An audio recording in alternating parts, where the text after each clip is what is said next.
Hello friends, welcome to my YouTube channel learn commerce with Preeti Tanwar.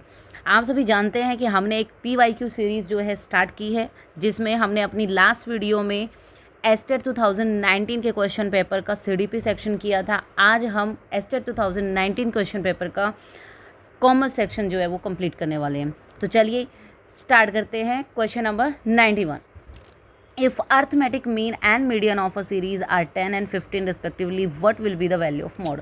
तो जब कभी किसी भी क्वेश्चन में अर्थमेटिक मीन भी आपको दिया हुआ है, मीडियन की वैल्यू दी हुई है और मोड निकालने के लिए पूछा है, तब ऐसे मोड को हम बोलते हैं एम्पेरिकल मोड। ठीक है, तो अब इसका एक फॉर्मूला होता है एम्पेरिकल मोड का। अब मैं यहाँ पर बताती हूँ क्या फॉर्मूला है। अगर मैं इस मोड का फॉर्मूला लिखूँ तो ये फॉर्मूला होगा 3 मीडियन माइनस 2 मीन। क्या फॉर्मूला रहेगा ये आपने याद कर लेना है, 3 मीडियन माइनस 2 मीन। अब यहाँ पे सीधी सी वैल्यूज पुट कर देंगे आप। ठीक है, 3 इंटू मीडियन, मीडियन क्या है हमारा 15, मॉड कितना, सॉरी मीन कितना है 10, तो वैल्यू आ जाएगी 45 माइनस 20, आंसर हो जाएगा हमारा 25 आंसर आ गया।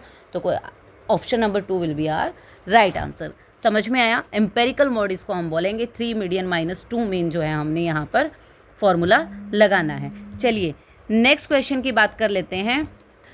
विच of the following statement is not true for the difference between cheque and bill of exchange? अब इन दोनों में के बीच में जो डिफरेंस है, चेक और बिल्स ऑफ एक्सचेंज, उनके बीच में जो डिफरेंस है, उनके अकॉर्डिंग इनमें से कौन से स्टेटमेंट जो है वो सही नहीं है, हमने ये देखना है। नॉट ट्रू है ना, ध्यान में रखना है। तो चलिए फर्स्ट ऑप्शन देख लेते हैं एक बार। अ चेक में B crossed but not a bills of exchange. ठीक है, अब ये कह रहे हैं कि चेक जो है वो क्रॉस चेक हो सकता है बट बिल्स ऑफ एक्सचेंज नहीं हो सकता, तो ये तो ट्रू है। इन्होंने तो नॉट ट्रू बोला है ना, तो ये बिल्कुल सही है ऑप्शन, क्योंकि चेक क्रॉस चेक हो सकता है पर बिल्स ऑफ एक्सचेंज पे आप क्रॉस नहीं लगाते। अब क्रॉस चेक का मतलब आप समझते हैं कि मान लो ये चेक है, ठीक है, और आपने इसके कॉर्नर पे ऐसे क्रॉस लगा के उसमें किसी भी स्पेसिफिक पर्सन का नाम लिख दिया, तो जब भी कभी वो चेक अगर आपसे गुम भी हो जाता है या अभी जिस भी पर्सन के नाम पे आपने दिया है, तो मान लो वो किसी और को वो चेक मिल जाता है और वो उसका फ़ायदा उठाना चाहिए, बैंक में उसको लेकर जाएगा, तो उस पर जिस पर्सन का नाम लिखा होगा बैंक उसकी आइडेंटिफिकेशन करेगा, इंश्योर करेगा ये वही पर्सन है नहीं, और अगर वो नहीं, क्योंकि आइडेंटिफिकेशन कैसे प्रूव करेगा जब वो इंसान नहीं है, तो वो अमाउंट उसको नहीं मिलेगा। इसीलिए उसकी चेक की सेफ्टी के लिए क्रॉस लगाया जाता है चेक के ऊपर। बट बिल्स ऑफ एक्सचेंज में ऐसा कोई फैसिलिटी नहीं है। ठीक है, ये बिल्कुल ट्रू है डिफरेंस जो है। Number 2, a cheque is always drawn a banker while a bills of exchange may be drawn on any one including a banker. आप देखो, बिल्स ऑफ एक्सचेंज जो है वो किसी के ऊपर लगाए, चाहे वो बैंकर है चाहे वो नहीं है, किसी के ऊपर, यानी कि हम कह सकते हैं किसी भी इंडिविजुअल के ऊपर ये लगाया जा सकता है। क्या? बिल्स ऑफ एक्सचेंज की जब हम बात करते हैं। और चेक किसके ऊपर? बैंकर। बैंकर का मतलब क्या है यहाँ पे? अरे जिसका बैंक में अकाउंट होगा भाई, ठीक है ना। A cheque is always drawn on a banker, ठीक है ना। अब जिसका बैंक में अकाउंट ही नहीं है, जिसके बैंक अकाउंट में पैसा ही नहीं है, तो वो क्या ही कोई चेक इशू करेगा या क्या चेक ड्रॉ करेगा? ठीक है ना, तो ये डिफरेंस बिल्कुल सही है। नेक्स्ट बात करते हैं। A grace of 3 days is allowed in the case of payment of a time bill of exchange while no grace is given in the case of cheque. बिल्कुल, चेक के अंदर आपको कोई ग्रेस पीरियड नहीं मिलता है, जबकि बिल्स ऑफ एक्सचेंज में हमने +1 क्लास में ये टॉपिक पढ़ा है। तो जब भी हम उसकी मैच्योरिटी डेट निकालते हैं तो उसमें 3 days को हम लास्ट में क्या करते हैं, एड ऑन कर देते हैं, जो कि ग्रेस डेज कहलाते हैं हमारे। ठीक है, तो ये भी बिल्कुल सही है। तो ये तीनों ऑप्शंस तो अभी तक ठीक जा रहे थे, जो कि डिफरेंस की हम जो बात कर रहे हैं। नेक्स्ट जो ऑप्शन है, a cheque is a negotiable instrument and covered under the provisions of negotiable instrument act 1881 but the bills of exchange is not a negotiable instrument. तो ये जो डिफरेंस ही है ये यहाँ पर गलत हो जाता है। कैसे? कि चेक और बिल्स ऑफ एक्सचेंज, मैं बता दूं आपको कि दोनों के दोनों ही नेगोशिएबल इंस्ट्रूमेंट हैं। नेगोशिएबल इंस्ट्रूमेंट क्या होता है बच्चे? नेगोशिएबल इंस्ट्रूमेंट वो होते हैं जिनको हम क्या एंडोर्स कर सकते हैं, ट्रांसफ़र कर सकते हैं किसी, जैसे कि ए को बी को पेमेंट करनी थी, ठीक है। अब ए को पैसे किसको देने हैं? बी को। तो ए के पास जो आने वाले, बी को पैसे देने थे सी को। अब जो बिल की पेमेंट ए बी को करेगा, अब बी उसको एंडोर्स कर देती है आगे सी को, तो ए अब डायरेक्ट किसको पेमेंट कर देगा? सी को कर देगा। तो जहाँ पर इस तरह की फैसिलिटीज़ जिन केसेस में होती है वो क्या कहलाते हैं? नेगोशिएबल इंस्ट्रूमेंट कहलाते हैं। ठीक है, तो चेक और बिल्स ऑफ एक्सचेंज दोनों ही हमारे जो है नेगोशिएबल इंस्ट्रूमेंट हैं। तो ये हमारा क्या हो जाएगा? राइट आंसर जो है हो जाएगा। चलिए चलते हैं नेक्स्ट क्वेश्चन पर। Question number 93, Robert Latburn suggested 4 CZ which do not include. अब हम जब भी मार्केटिंग मिक्स की बात करते हैं बच्चों, तो मार्केटिंग मिक्स के अंदर हम 4 चीज़ें सुनने को मिलती है। सबसे पहला क्या है? प्रोडक्ट, ठीक है, प्राइस, ठीक है, प्रमोशन एंड प्लेस। हम जनरली सुनते हैं कि 4 Ps के बारे में, चाहे वो फिलिप कॉटलर की बात कहें या किसी भी राइटर की बात करें, तो 4 Ps दिए हैं। तो product, price, promotion. Normally marketing mix की बात करेंगे तो ये चारों चीज़ आएंगी, product, price, promotion and place. अब ये रॉबर्ट लटबर्न की बात कर रहे हैं, उन्होंने 4 Cs दिए हैं। अब इनको एक बार देख लेते हैं। कस्टमर सॉल्यूशन, कि कस्टमर की प्रॉब्लम का सॉल्यूशन, कस्टमर की जो नीड है उसको क्या सेटिस्फाई करेगा? कोई भी प्रोडक्ट या सर्विस सेटिस्फाई करेगा, तो कस्टमर सॉल्यूशन क्या होगा? प्रोडक्ट होगा। कस्टमर की कॉस्ट, अब कस्टमर की कॉस्ट क्या होती है कि जब भी उसको किस चीज़ की ज़रूरत हुई तो उसके लिए उस चीज़ को बाय करेगा, प्रोडक्ट है या सर्विस जो भी है उसको बाय करेगा, उसके बदले में वो जो पे करेगा वो उसकी कॉस्ट है, उसका खर्चा आ रहा है, वो क्या होता है? प्राइस होता है। कम्युनिकेशन की नीड कहाँ होती है? जब सेलर्स जो है, जो ट्रेडर्स जो हैं या फिर प्रोड्यूसर्स जो हैं अपने प्रोडक्ट को क्या करते हैं? प्रमोट करते हैं सेल करने के लिए, तो कहाँ क्या होता है उनके बीच में? कम्युनिकेशन होता है। क्रेडिट टर्म्स नहीं आएगा क्योंकि प्लेस किससे रिलेटेड है? कन्वीनियंस से रिलेटेड है। प्लेस जो किससे रिलेटेड है? कन्वीनियंस से रिलेटेड है, ठीक है, ये इससे रिलेटेड है। तो क्रेडिट टर्म्स जो है ना, ये 4 Cs से रिलेट नहीं कर पा रहा है, 4 Ps से रिलेट नहीं कर पा रहा है, तो ये हमारा जो होगा राइट आंसर होगा, क्योंकि हमें क्या पूछा गया? विच डू नॉट इंक्लूड, ठीक है। नेक्स्ट क्वेश्चन पर चलते हैं। Which statement is true for the difference in capital and revenue expenditure, ठीक है। अब आपको डिफरेंस देखना है और कौन सा ट्रू डिफरेंस है। तो मैं आपको एक जनरल ही बता देती हूँ कि कैपिटल एक्सपेंडिचर कौन से होते हैं और रिवेन्यू एक्सपेंडिचर कौन से होते हैं। कैपिटल एक्सपेंडिचर वो एक्सपेंडिचर होते हैं जो आप एक ही बार में करते हैं, बट जिनका फ़ायदा आपको आने वाले कई सालों तक मिलेगा, नंबर ऑफ ईयर्स में आपको उसके बेनिफिट्स होंगे, ठीक है। तो जैसे कि आप कोई भी इन्वेस्टमेंट कर रहे हैं, कोई फिक्स एसेट के अंदर कर रहे हैं, है ना, कोई मशीन खरीदी, आपने कोई प्लांट खरीदा है, ठीक है, आपने कोई बिल्डिंग परचेज़ की है, कोई कार, कोई किसी भी तरह, है ना, तो इस तरह की चीज़ें जब आप परचेज़ करते हैं, बाय करते हैं, तो उनका बेनिफिट आपको कई सालों तक रहता है। तो ये ऐसे एक्सपेंडिचर क्या कहलाएंगे? Capital expenditure. और रिवेन्यू जो एक्सपेंडिचर होंगे, ठीक है, वो क्या कहें, उनका वो किससे रिलेटेड होते हैं? वो हमारे डेली रूटीन एक्सपेंसेस से, डेली कह सकते हैं हम, रूटीन कह सकते हैं, ठीक है। और वो रूटीन एक्सपेंसेस किससे रिलेटेड होंगे? बिजनेस को चलाने के लिए, ठीक है ना, बिजनेस को ऑपरेट करने के लिए, ठीक है ना। तो बिजनेस को ऑपरेट करने के लिए जो भी हमारे डेली रूटीन जो भी एक्सपेंसेस होते हैं वो कौन से एक्सपेंडिचर कहलाते हैं? वो हमारे रिवेन्यू नेचर के एक्सपेंडिचर कहलाते हैं। अब इनमें हम देख लेते हैं, क्योंकि बहुत बड़ी बड़ी स्टेटमेंट इसके अंदर लिखी हुई है, तो मैं सीधा सा आंसर की तरफ ही मूव करूँगी। तो आंसर मेरे ख्याल से ऑप्शन नंबर 4 जो है उसमें देखिए, capital expenditures increase earning capacity of business whereas the revenue expenditures are incurred to maintain earning capacity. अब देखो बच्चा, मैंने जो बताया आपको वो चीज़ समझ में, अब उसी से रिलेटेड एक चीज़ देख लेते हैं कि मैंने बताया कि जो कैपिटल एक्सपेंडिचर में हम क्या करेंगे, एक ऐसी चीज़ खरीदेंगे जिसका बेनिफिट आने वाले कई सालों तक मिलेगा। अब वो बेनिफिट मिलेगा कई सालों तक, क्या बेनिफिट होगा, ठीक है। मान लो पहले मेरे पास एक मशीन थी, ठीक है, मैं उससे 1000 यूनिट्स प्रोड्यूस कर पाता था, ठीक है। अब मैंने एक और मशीन खरीद लिया, मेरे पास 2 मशीन हो गई, तो मैं अब 3000 मेरी जो है वो बढ़ गई है, ठीक है। क्या पावर बढ़ गई है ना, प्रोडक्शन पावर बढ़ गई, ज़्यादा मैं प्रोड्यूस कर पा रहा हूँ तो ज़्यादा सेल होगी तो मेरी जो अर्निंग जो है वो बढ़ जाएगी। इट मीन्स मैंने एक और मशीन खरीद करके किसको बढ़ा दिया? अपनी अर्निंग कैपेसिटी को बढ़ा दिया, क्योंकि जो कैपेसिटी पहले मेरी 1000 यूनिट्स को प्रोड्यूस करने की थी, वो कैपेसिटी अब मेरी कितने यूनिट्स प्रोड्यूस करने की? 3000 यूनिट्स को प्रोड्यूस करने की हो गई। यानी कि जो कैपिटल एक्सपेंडिचर होंगे वो किसको इंक्रीज करेंगे? अर्निंग कैपेसिटी को इंक्रीज करेंगे। जबकि जो रिवेन्यू एक्सपेंडिचर है, मैंने बताया था कि वो डेली या रूटीन एक्सपेंडिचर्स को, यानी रूटीन जो भी बिजनेस ऑपरेशंस हैं उनको डील करते हैं, है ना, तो मेंटेन, तो ये इस अर्निंग कैपेसिटी को क्या करेंगे? मेंटेन करने के लिए होंगे, ठीक है। अब जैसे मैं यहाँ पर एक एग्जांपल ले लेती हूँ कि मान लो हमने एक मशीन खरीदी, एक और एग्जांपल से इस चीज़ को समझ लेते हैं। एक मशीन खरीदी और वो मशीन है 5 लाख रुपए की, तो ये कौन सा एक्सपेंडिचर हुआ बेटा? ये हो गया हमारा कैपिटल एक्सपेंडिचर, ठीक है, क्योंकि इस मशीन का फ़ायदा में आने वाले कई सालों तक मिलेगा और इससे हमारी अर्निंग कैपेसिटी वो भी इंक्रीज़ हुई है। दोनों बातें फिट बैठ रही हैं यहाँ पर। अब मैं क्या बात करती हूँ कि 1-1.5 साल के बाद इसमें कुछ खराबी आई मशीन में, हमने क्या किया, इसके ऊपर इसमें रिपेयर करानी पड़ी और रिपेयर का खर्चा आ गया यहाँ पर 10,000। तो ये जो 10,000 रुपये का खर्चा है, क्या ये कैपिटल एक्सपेंडिचर है? क्योंकि हो तो सेम मशीन पर है, तो नहीं। अब क्योंकि अगर तो ये उसी सेम टाइम पे कराया गया होता, जब हम उस मशीन को इंस्टॉल कर रहे हैं, वो नई आई है, तो ये उसी मशीन की वैल्यू में ऐड होता, कैपिटल एक्सपेंडिचर कहलाता। लेकिन क्योंकि अब इसको बहुत एक लंबे समय से अलग से हम रिपेयर करा रहे थे, तो इसको हम क्या मानकर चलेंगे, रिवेन्यू एक्सपेंडिचर जो है हम इसको मानकर चलेंगे।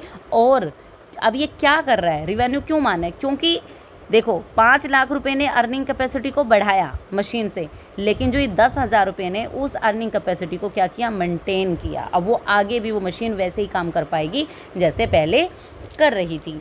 आई होप आप लोगों को ये समझ में आया होगा अच्छे से, ठीक है। अगर ये चीज़ आपने यहाँ पर अच्छे से समझ ली तो दोबारा इस तरह के क्वेश्चंस में कभी भी प्रॉब्लम नहीं आएगी। नेक्स्ट क्वेश्चन पर चलते हैं। A contract of insurance is a contract of uberrimae fidei. अब what is the meaning of uberrimae fidei? अब यहाँ पर इसका क्या मीनिंग है बेटा? इंश्योरेंस के कॉन्ट्रैक्ट की बात हो रही है यहाँ पर। इंश्योरेंस के जो इंश्योरेंस में जो इंश्योरेंस करने वाला है और जिसका इंश्योरेंस होता है, उन दोनों के बीच में क्या होता है? इंश्योरेंस करने वाला कहेगा कि जी आपको इतने टाइम के बाद इतना पैसा मिलेगा, या फिर अगर हम लाइफ इंश्योरेंस करा रहे हैं तो अगर आपको कुछ हो जाए तो कल को आपके बाद आपकी फैमिली को इतना पैसा मिलेगा, ठीक है ना। इस तरह की बातें हो रही हैं, तो फिर वो मानकर फिर आपको बोलता है बदले में आपको प्रीमियम हमें देना पड़ेगा, ये चीज़ हमें देनी पड़ेगी। तो गिव एंड टेक हो रहा है दोनों के बीच में, किसके बेसिस पर? हु नोस कल को मिलेगा कि नहीं मिलेगा। लेकिन हम क्या कर रहे हैं, एक फेथ, विश्वास के ऊपर, ठीक है, वो डील कर रहे हैं। तो यहाँ पर अब्रिमे फिडेई का जो मतलब है वो क्या है? Utmost good faith. जो इंश्योरेंस के अंदर जो काम करता है वो गुड फेथ काम करता है, ठीक है। चलिए नेक्स्ट क्वेश्चन पर चलते हैं। Question number 96। A bill of rupees 2,000 for old office furniture sold to Mr. Rajesh was entered in the sales book, ठीक है। The book value of furniture sold was rupees 2,500 and what will be the rectified journal entry, ठीक है। अब इन्होंने कहा जी कि office furniture खरीदा था राजेश जी से 2,000 रुपये का, जबकि उसकी बुक वैल्यू कितनी थी? 2,500 रुपये थी, ठीक है। आप देखते हैं, और इन्होंने उसको कहाँ एंटर कर दिया? ऊपर से सेल्स में एंटर कर दिया। पहली बात हम यहाँ पर नोट करेंगे, जब भी किसी एसेट को सेल किया जाए या परचेज किया जाए तो हम उस एसेट का नाम जर्नल एंट्री में डालते हैं। क्या डालते हैं? नेम ऑफ एसेट ही लिखते हैं। अगर इस केस में हम देखें फर्नीचर है तो सेल और परचेज की बजाय हर जगह पर क्या ही यूज़ होगा? फर्नीचर अकाउंट जो है हमारा यूज़ होना चाहिए। पहली गलती तो इन्होंने ये कर दी कि फर्नीचर अकाउंट आएगा। अब क्योंकि फर्नीचर को क्या किया जा रहा है? सेल किया जा रहा है। तो जब फर्नीचर को सेल किया जा रहा है तो फर्नीचर कहाँ आएगा? नीचे की तरफ आएगा, क्रेडिट में आएगा, ठीक है। आ गया समझ में आपको? और उसके अलावा क्या हो गया? एक और जो इन्होंने गलती की है, पहली गलती तो ये हो गई, उसके अलावा इन्होंने क्या गलती की है कि जो 2,000 रुपये का बिल था वो बनाया, जबकि वो वैल्यू कितनी थी? 2,500 रुपये की थी। तो 2,500 रुपये की चीज़ को अगर आपने 2,000 में बेचा है तो 500 रुपये का क्या हुआ? नुकसान हुआ है, लॉस हुआ है, तो उसको भी आपको लिखना पड़ेगा। तो हम इसकी रेक्टिफाइड जर्नल एंट्री क्या करेंगे मैं अभी बताती हूँ। पहले तो हम ये देख लेते हैं, इसको हटा देते हैं। चलिए यहाँ पर देखते हैं। सबसे पहले तो जो राइट एंट्री होनी चाहिए थी वो क्या होनी चाहिए थी, पहले ये कर लेते हैं यहाँ पर, ठीक है। राइट एंट्री क्या होनी चाहिए थी? राइट एंट्री होनी चाहिए थी, क्योंकि फर्नीचर को बेचा जा रहा है तो टू फर्नीचर तो नीचे आएगा, ठीक है। और फर्नीचर कितने का है? फर्नीचर 2,500 रुपये का, क्योंकि उसकी बुक वैल्यू कितनी है? 2,500 रुपये है। लेकिन और ये इतना तो आ गया समझ में। लेकिन जो बिल में उन्होंने वैल्यू लिखी, मिस्टर राजेश को बेचा है ना। अब क्योंकि यहाँ पे मिस्टर राजेश का नाम यूज़ हो रहा है तो मिस्टर राजेश आएगा यहाँ पर, क्योंकि कैश वर्ड यूज़ यहाँ पर नहीं हो रहा है। किसको बेचा था? मिस्टर राजेश को बेचा था, ठीक है। तो राजेश अकाउंट, अब मिस्टर भी हटा दीजिए यहाँ से, नाम के पीछे कभी अकाउंट नहीं लिखता, आपको बता दूँ। राजेश आएगा यहाँ पर, राजेश डेबिट होगा। लेकिन राजेश को तो 2,000 में बेचा ना, तो राजेश के आगे तो 2,000 आना चाहिए। फर्नीचर था लेकिन 2,500 रुपये का, तो 500 रुपये कहाँ गए? 500 रुपये जो है वो हमें क्या हुआ है? लॉस हो गया। तो उसको कहाँ लिखेंगे हम? ऊपर लिखेंगे। तो क्या लिखेंगे? Loss on sale of furniture, ठीक है। ये जो है हमारी क्या होनी चाहिए थी? राइट एंट्री होनी चाहिए। अब इन्होंने गड़बड़ क्या करी मैं आपको बता दूं। जो फर्नीचर हमारा नीचे क्रेडिट होना चाहिए था, उन्होंने उसको ऊपर उन्होंने उसकी जगह सेल्स को क्या कर दिया? क्रेडिट कर दिया। अब हमें क्या करना पड़ेगा, इसकी जगह इन्होंने सेल्स लिख दिया ना यहाँ पे, तो हम इसको ठीक करेंगे। क्या करेंगे, 2 में अब हम रेक्टिफाइंग एंट्री कर रहे हैं यहाँ पर, ठीक है। 2 में फर्नीचर आना चाहिए था, लेकिन इन्होंने गलती से सेल डाल दिया। अब वो जो गलती से सेल्स डाला उसकी जगह पहले तो सही वाले को लेकर आओ। 2 फर्नीचर अकाउंट कितना है 2500 का, सही वाली लिख दी हमने, ठीक है। अब जो गलती से फर्नीचर की जगह ये सेल्स डाली थी, इसको ठीक करेंगे। गलती से हमने क्या किया, इसको क्रेडिट। जब हम गलती से किसी चीज़ को क्रेडिट कर देते हैं तो मेरा बेटा उसको ठीक करने के लिए हम क्या करते हैं, उसको वापस से डेबिट कर देते हैं। अपोजिट काम कर देंगे। जब भी कोई गलत एंट्री हो गई है, क्रेडिट हो गया गलती से तो डेबिट कर देंगे, डेबिट हो गया गलती से तो क्रेडिट कर देंगे। समझ में आया? तो आप वापस से इसको कर देते हैं वहाँ पर ही, ठीक है। तो क्या आएगा, सेल्स अकाउंट कहाँ जाएगा, ऊपर आ जाएगा। सेल्स अकाउंट कितने से किया था हमने गलती, 2000 की गलती की थी ना, ठीक है। तो 2000 लिख देंगे इसके आगे, ठीक है। और लॉस, अभी हमने जो एंट्री की, जो इन्होंने हमें स्टेटमेंट में बताया, वहाँ पर इन्होंने लॉस की बात कहीं भी नहीं की, जो कि आना चाहिए। और लॉस हमने राइट एंट्री में यहाँ पर देखा कहाँ आएगा, डेबिट में आएगा। डेबिट क्योंकि debit all expenses and losses, losses हमेशा डेबिट होते हैं, तो ऊपर आ जाएगा हमारा loss on sale of furniture account, ठीक है। कितना, 500 रुपये। तो ये जो है हमारी हो जाएगी रेक्टिफाइड एंट्री। अब इसको देख लो, इनमें से कौन से ऑप्शन में ये मैच कर रही है। Sales account debit, loss on sale of furniture account debit to furniture account. तो ये option number I think second option जो है हमारा जो है राइट आंसर जो है हो जाएगा, ठीक है। ये वाला हमारा राइट आंसर हो जाएगा। आई होप आपको समझ में आया ये क्वेश्चन, ठीक है। प्रैक्टिकल क्वेश्चन है, बिल्कुल आपने ध्यान से करना है कि बिल्कुल आसान क्वेश्चन जो है ये रहते हैं। थोड़ा सा ध्यान से अगर आप कर लेंगे तो आपका क्वेश्चन बिल्कुल सही जाएगा। चलिए नेक्स्ट क्वेश्चन है, who developed a model for predicting bankruptcy by using financial ratios. अब किसने की, इन्होंने 4 यहाँ पर नाम दिए हैं, उनमें से कोई एक है जिन्होंने बैंकरप्सी को प्रिडिक्ट कर लिया है ना, उसके लिए कुछ फाइनेंशियल रेशोज को यूज़ करके एक मॉडल को डेवलप किया। तो कौन थे, तो मैं आपको बता दूँ, वो थे हमारे एडवर्ड अल्टमैन, जिन्होंने क्या किया था कि जो बैंकरप्सी है उसको पहले ही वो प्रिडिक्ट कर लेते थे। उन्होंने उसके लिए एक जेड स्कोर फार्मूला जो है उन्होंने यहाँ पर इन्वेंट किया था, जिससे आप वो पता लगा लेते थे कि वो कुछ रेशोज़ का यूज़ करके कि कौन सी जो कंपनी है, कौन सी जो फर्म है वो बैंकरप्ट होने वाली है या उस स्टेज तक पहुँची है या नहीं पहुँची है, उससे रिलेटेड चीज़ें यहाँ पर, ठीक है। चलिए next question, from the following which is not a major consumer promotion tool. अब इनमें से कौन सा प्रमोशन टूल नहीं है ना, ये देखना है। तो चलिए देख लेते हैं। प्रमोशन टूल्स, रिबेट्स बिल्कुल दी जाती है, तो है। पैट्रोनेज अवार्ड्स ये भी दिए जाते हैं, ये है। Trade shows and convention, trade shows नहीं किए जाते, ये तो अलग होते हैं, तो इसके बदले में तो पैसा उल्टा चार्ज किया जाता है, तो ये क्या प्रमोशन टूल नहीं है। टाई इन प्रमोशंस ये होते हैं। तो हमारा आंसर क्या हो जाएगा, ये हमारा राइट आंसर जो है ऑप्शन नंबर 3 जो है हो जाएगा। नेक्स्ट है trading on equity is related to. अब ट्रेडिंग ऑन इक्विटी इसमें से किससे रिलेट करती है, ठीक है। तो मैं आपको बता दूं कि जब हम इक्विटी पे ट्रेड करना चाहते हैं, यानी हिंदी में इसको हम समता पर व्यापार करना भी बोलते हैं, तो हम एक तरह से इक्विटी का फ़ायदा ले रहे हैं इक्विटी वाले, ठीक है। तो कैसे लेंगे वो फ़ायदे, ठीक है। तो ऐसे लेंगे हम, मैं आपको एक यहाँ पर फैक्ट बता रही हूँ कि जितना ज़्यादा आपके पास बोरोइंग्स होंगी या बोरोड फंड्स होंगे, बोरोड जो फंड्स होते हैं उनके ऊपर हम क्या देते हैं, इंटरेस्ट। ये क्या है, एक फिक्स चार्ज है ना, फिक्स रेट से दिया जाता है, फिक्स जाएगा, ठीक है। उसको घटाने के बाद अब जैसे जो भी हमारा प्रॉफिट है, मान लो हमारा ये प्रॉफिट आया है, नेट प्रॉफिट लगा लो या प्रॉफिट लगा लो, ये भी जो भी प्रॉफिट आया है, उसमें से इस इंटरेस्ट को घटाने के बाद जो भी बचा, जितना भी बचा, वो सारा का सारा किसका, इक्विटी का।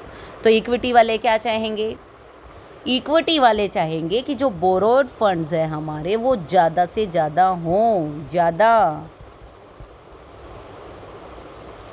ठीक है। उससे क्या, और इक्विटी क्या होनी चाहिए, कम। अब जब कम लोग होंगे, ये कम लोग हैं इक्विटी वाले, कम लोग मतलब कम शेयर होल्डर्स, तो इनको अब इतना सारा पैसा बच गया, वो कम लोगों में बटेगा, कम शेयर होल्डर्स में बटेगा, तो इनको क्या होगा, बेनिफिट ज़्यादा होगा, फ़ायदा होगा इक्विटी शेयर होल्डर्स को। तो क्या कहेंगे इसको कि बोरोड फंड्स जो है वो ज़्यादा होने चाहिए और शेयर कैपिटल जो है वो लेस होने चाहिए, यानी कि शेयर होल्डर्स जो है वो लेस होने चाहिए। तो सेकेंड ऑप्शन जो है will be our right answer है, ठीक है। चलते हैं नेक्स्ट क्वेश्चन पर। From the following which is not a limitation of ratio analysis, कौन सी इनमें से लिमिटेशन नहीं है? सबसे पहला पॉसिबिलिटी ऑफ विंडो ड्रेसिंग की पॉसिबिलिटी रहती है, ये तो लिमिटेशन है जी, ठीक है। नेक्स्ट है inherent limitation of accounting record, ये भी है, ये भी लिमिटेशन है, ठीक है। उसके बाद aid in planning and forecasting, अब एड का मतलब क्या होता है? हेल्प। अब ये तो हेल्प की बात कर रहे हैं, हम लिमिटेशंस की बात कर रहे थे। लिमिटेशंस माना जो आपको परेशान कर रही है, रोक रही है, किसी काम में कोई डिफिकल्टी क्रिएट कर रही है, ये हमें हेल्प दे रहे हैं प्लानिंग में करने में, फोरकास्टिंग करने में, तो ये कोई भी लिमिटेशन कैसे हो सकती है? तो थर्ड ऑप्शन जो है हमारा राइट आंसर यहाँ पर हो जाएगा। चलिए नेक्स्ट क्वेश्चन पर, Yates correction is related to, तो येट्स करेक्शन जो है वो हमारा किससे रिलेटेड है? अब हम यहाँ पे 3 तरह के देख रहे हैं जो अल्फ़ाबेट से रिलेटेड यहाँ पे लिखे हुए हैं, T test, Z test, F test. ये तीनों के तीनों जो टेस्ट हैं ये हमारे पैरामीट्रिक टेस्ट हैं, जिसके अंदर हम कोई ना कोई पैरामीटर को पैरामीट्रिक वैल्यूज़ लेते हैं और फिर उसके बेसिस पर आगे कैलकुलेशंस करते हैं और फिर उसको मैच करते हैं, फिर डिसाइड करते हैं कि ये इसको रिजेक्ट किया जाए या एक्सेप्ट किया जाए, ठीक है। जो जेड टेस्ट है ये हमारा लार्ज सैम्पलिंग टेस्ट है, ठीक है, लार्ज सैम्पलिंग, ठीक है। और जो टी टेस्ट और एफ टेस्ट है ये हमारा स्मॉल सैम्पलिंग टेस्ट में आ जाएगा। लेकिन जो काई स्क्वायर टेस्ट है ये वाला, ठीक है, ये वाला जो टेस्ट है बच्चा, ये वाला टेस्ट कौन सा है? नॉन पैरामीट्रिक टेस्ट है। एक तो इसको नॉन पैरामीट्रिक, यहाँ इसमें किस चीज़ की ज़रूरत नहीं होती, नॉन पैरामीट्रिक टेस्ट, किसी पैरामीटर की टेस्ट ज़रूरत नहीं होती, ठीक है। और इसका नाम क्या है? काई स्क्वायर टेस्ट, इसी से रिलेटेड है येट्स करेक्शन, इसी के अंदर आता है ये, ठीक है। चलते हैं नेक्स्ट क्वेश्चन पर। नेक्स्ट क्वेश्चन है हमारा, path goal theory of leadership was developed by, किसके द्वारा डेवलप की गई थी पाथ गोल थ्योरी? तो भाई नाम से मैं आपको बता देती हूँ, ये डेवलप की थी रॉबर्ट हाउस ने। अब इसको याद करने का तरीका क्या है? देखिए, पाथ क्या होता है? पाथ क्या होता है? रास्ता, रोड जिस पे आपको चल के जा रहे हैं। रास्ता किसकी तरफ जाता है? घर की तरफ, घर की तरफ। अब ये पाथ है और ये क्या है? हाउस है, ऐसे याद रख लेना आप। पाथ गोल थ्योरी, जहाँ पर पाथ होगा वो किसकी तरफ जाएगा? हाउस की तरफ जाएगा, सीधी सी बात है। तो पाथ गोल थ्योरी की किसने डेवलप की है? रॉबर्ट हाउस ने डेवलप की है। इस तरीके से आपने याद कर लेना है। एफ.डब्ल्यू. टेलर किससे रिलेटेड है? साइंटिफिक मैनेजमेंट से रिलेटेड है ना, ठीक है, ये याद रख लेना है, ठीक है। चलिए नेक्स्ट पे चलते हैं। From the following which managerial role is not a part of managerial roles given by Henry Mintzberg. अब इनमें से कौन सा रोल जो है वो हेनरी मिंटसबर्ग ने नहीं दिया है, ठीक है। तो ये बात कर लेते हैं। अब मैं आपको बता देती हूँ कि जो हेनरी मिंटसबर्ग है उसने 3 टाइप के जो रोल्स हैं वो हमको दिए हैं। कौन कौन से? एक उन्होंने रोल के बारे में बताया, इंफॉर्मेशनल, ठीक है, और एक उन्होंने बताया जो इंटरपर्सनल,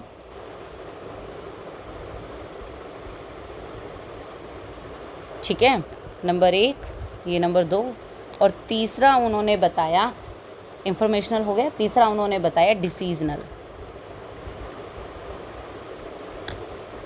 ठीक है। यहाँ तक आ गया समझ में? अब इन रोल के अंदर उन्होंने किस किस की बात की है वो मोटा मोटा आपको बता देती हूँ, क्योंकि वीडियो बहुत लंबी हो जाएगी, ठीक है। जो इंटरपर्सनल जो रोल हैं हमारे, सबसे पहले उनको देख लेते हैं। इंटरपर्सनल रोल में उन्होंने बात की कि वो कौन कौन सा रोल प्ले करेगा। सबसे पहले चेंज कर लेते हैं, वो किसका रोल प्ले करेगा इंटरपर्सनल रोल्स में? वो फिगर हेड, किसी भी पोजीशन का जो है वो हेड होगा, ठीक है।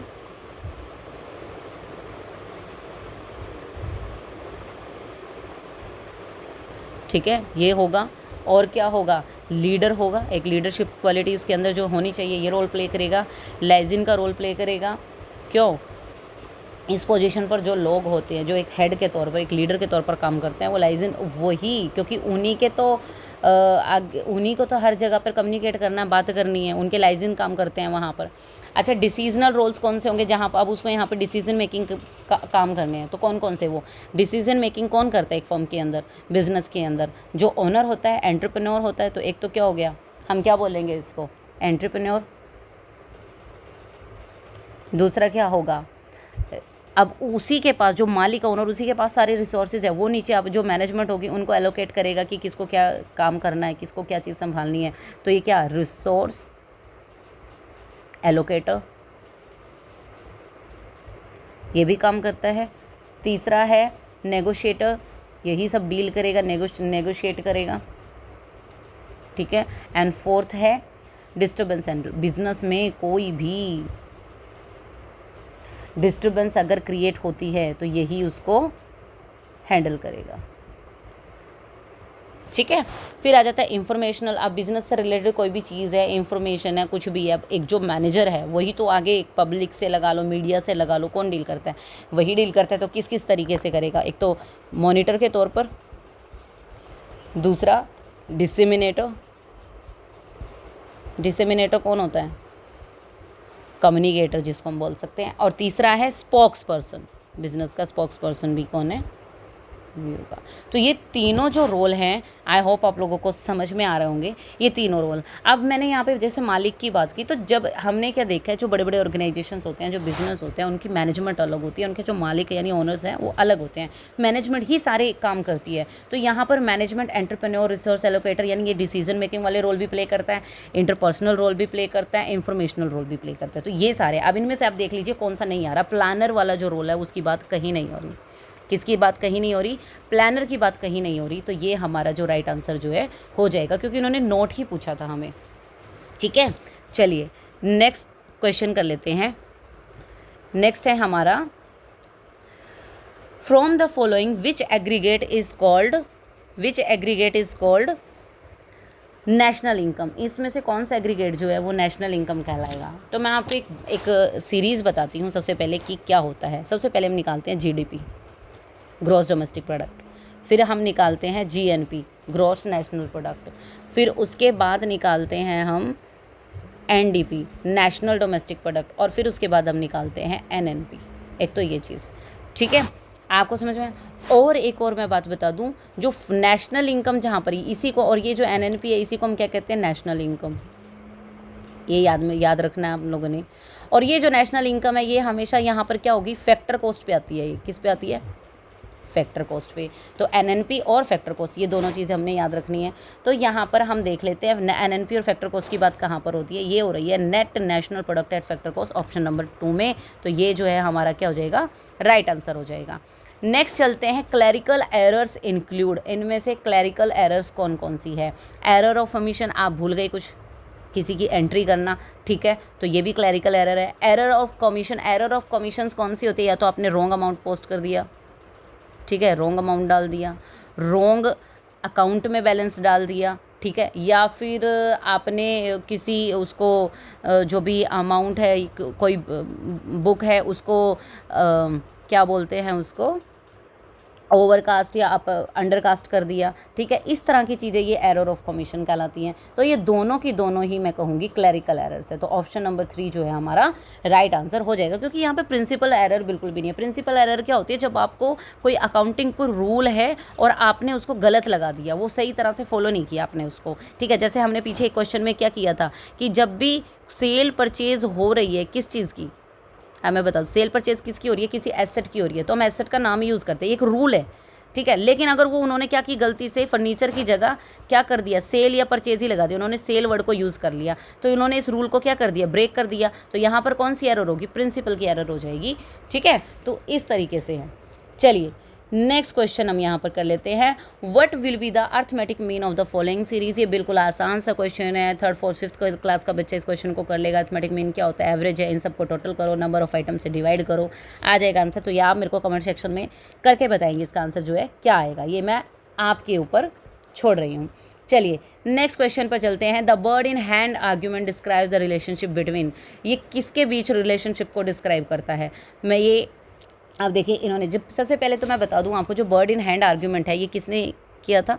गॉर्डन का जो मॉडल है उसके अंदर ये दिया गया है, ठीक है। और ये किससे रिलेटेड हमने कहाँ पर पढ़ा है ये, ठीक है, ये डिविडेंड से रिलेटेड था टॉपिक, डिविडेंड से रिलेटेड। डिविडेंड मॉडल्स जो हैं इन्होंने दिए थे गॉर्डन ने। उन्होंने बोला था कि बर्ड इन हैंड आर्ग्यूमेंट में उन्होंने क्या बात करी थी कि जो something is better than nothing. उन्होंने ये बात कही कि जो तुम्हारे पास है, जो थोड़ा सा तुम्हारे हाथ में है ना, वो बाहर जो बहुत सारी चीज़ें उनसे कहीं ज़्यादा बेटर है, ठीक है। वो कहीं तुम्हारी सिचुएशन वो ना हो जाए कि ज़्यादा, कहते हैं ना, जो पुराने आदमी कहते थे कि वो काम ज़्यादा की इच्छा में ये काम ना हो जाए कि घर का वो क्या बोलते हैं उसको, घर का ना घाट का, ठीक है ना, जो कुत्ता है वो घर का ना घाट का, कुछ ऐसी सी कोई कहावत है, ठीक है। तो वो वाला हाल ना हो जाए, तो उन्होंने यही बात की थी कि something is better than nothing, जो हाथ में है वही बेहतर है। तो वो अनसर्टेन, अब जो बंदा ये बात कर रहा है कि भाई जो है ना आपके पास वही बेहतर है, तो वो क्या नहीं लेना चाह रहा, वो रिस्क नहीं लेना चाह रहा। मैं आपको बता दूं क्या नहीं लेना चाह रहा, वो रिस्क नहीं लेना चाह रहा।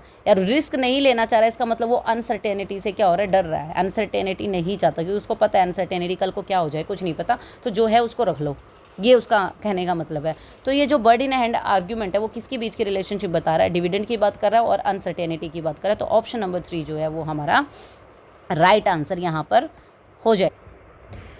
चलिए नेक्स्ट क्वेश्चन पे चलते हैं। क्वेश्चन नंबर 108 बड़ा इंटरेस्टिंग क्वेश्चन आ गया। चलिए दोबारा से प्रैक्टिकल क्वेश्चन को करने में अलग ही मज़ा आता है गाइज, ठीक है। चलिए देखते हैं क्वेश्चन को। If an investment of rupees 1000 generates cash inflows of rupees 1080, ठीक है, at the end of the first year, ठीक है, यानी कि 1000 रुपये की कहीं पर इन्वेस्टमेंट की और उससे कितने का इन्फ्लो आया, 1080 रुपये का इन्फ्लो आया, ठीक है, 1 साल के अंदर।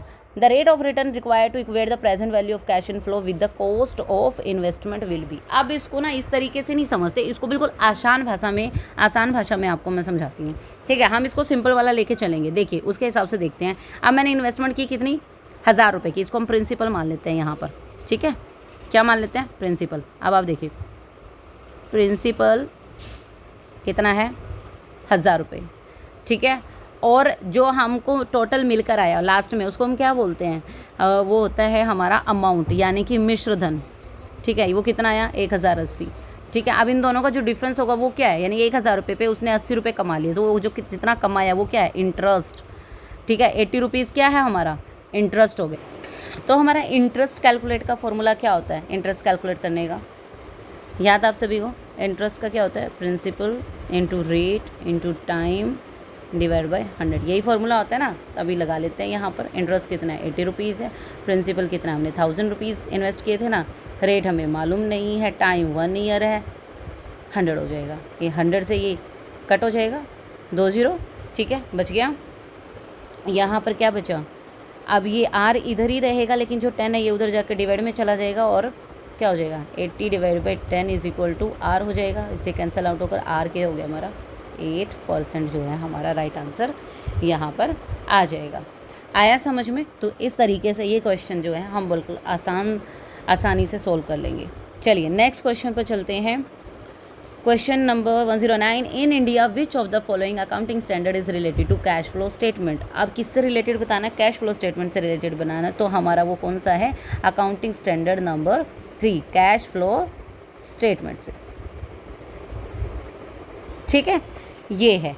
और 2-3 और हैं जो बिल्कुल आसान से, एक तो मैं बता दूं अकाउंटिंग स्टैंडर्ड 6 जो है कई बार पूछ लिया जाता है, वो किससे रिलेटेड है, डेप्रिसिएशन से रिलेटेड है, ठीक है, इस तरीके से, ठीक है। चलिए नेक्स्ट क्वेश्चन पर है।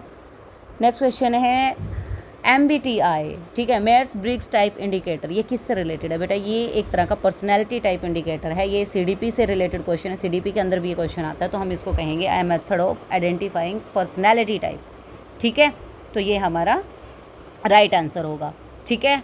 तो ये वीडियो काफ़ी लंबी चली गई है हमारी, ठीक है। तो बाकी के बचे हुए क्वेश्चन जो हम करेंगे नेक्स्ट वीडियो में, तब तक के लिए bye, tata, and please like share subscribe my channel. And जो क्वेश्चन मैंने आप लोगों को दिया है करने के लिए, कमेंट बॉक्स में उसका आंसर ज़रूर कमेंट कीजिए, ठीक है। चलते मिलते हैं नेक्स्ट वीडियो में, बाय।